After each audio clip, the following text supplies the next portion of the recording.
राधे राधे दोस्तों, आप सबका हमारे YouTube चैनल पर हार्दिक स्वागत है। आइए आज आप सब सुनेंगे सावन मास के शुक्ल पक्ष की उत्तरदा एकादशी की व्रत कथा। यह व्रत संतान प्राप्ति के लिए विशेष रूप से फलदायी माना जाता है। यह व्रत रखने से संतान के जीवन में आने वाली बाधाएं दूर होती है और उनका भविष्य उज्जवल होता है। इस व्रत के प्रभाव से मनुष्य सभी पापों से मुक्त हो जाता है और उसे मोक्ष की प्राप्ति होती है।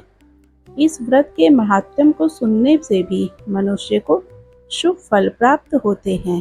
कथा सुनने से मनुष्य के सभी पाप नष्ट हो जाते हैं और उसे संतान सुख की प्राप्ति होती है।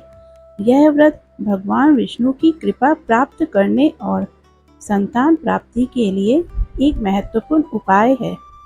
एकादशी के दिन प्रातःकाल स्नानादि से निवृत्त होकर व्रत का संकल्प ले, भगवान विष्णु की पूजा करें और ओम नमो भगवते वासुदेवाय मंत्र का जाप करें। फलाहार ग्रहण करें और रात्रि जागरण करें। द्वादशी के दिन व्रत का पारण करें। श्री युधिष्ठिर कहने लगे कि हे केशव, श्रावण शुक्ल एकादशी का क्या नाम है और इसका महात्म्य क्या है, कृपा करके बताइए। श्री कृष्ण कहने लगे कि इस एकादशी का नाम उत्तरदा है।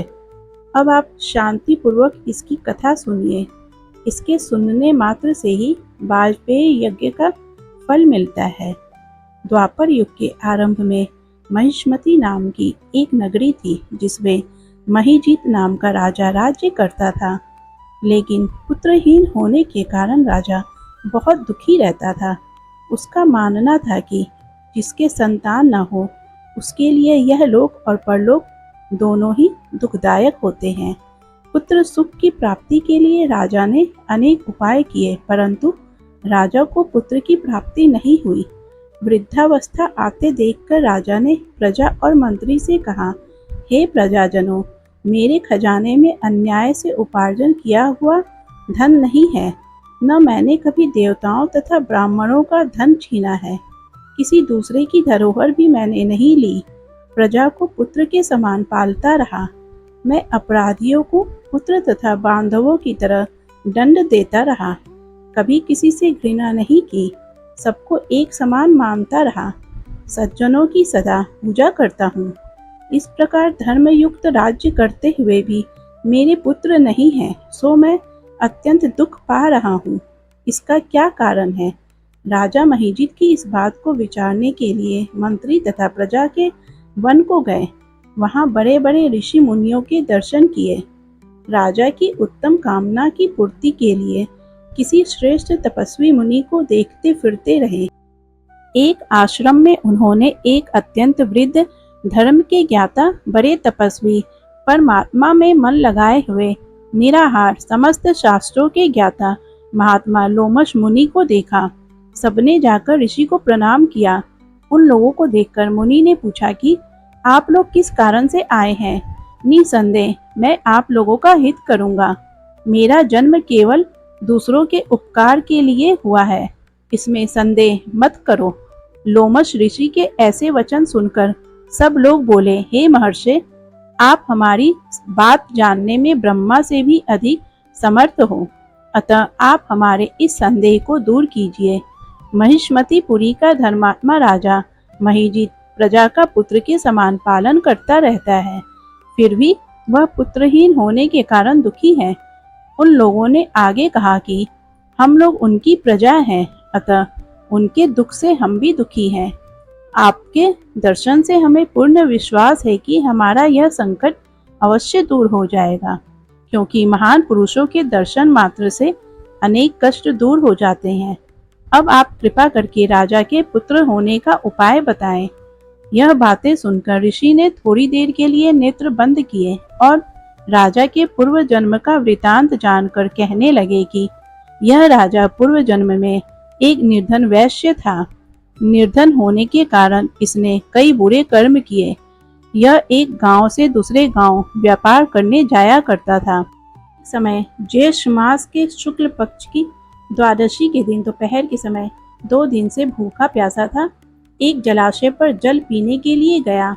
उसी स्थान पर एक तत्काल की ब्याही हुई प्यासी गाय जल पी रही थी। राजा ने उस प्यासी गाय को जल पीते हुए हटा दिया और स्वयं जल पीने लगा। इसलिए राजा को यह दुख सहना पड़ा।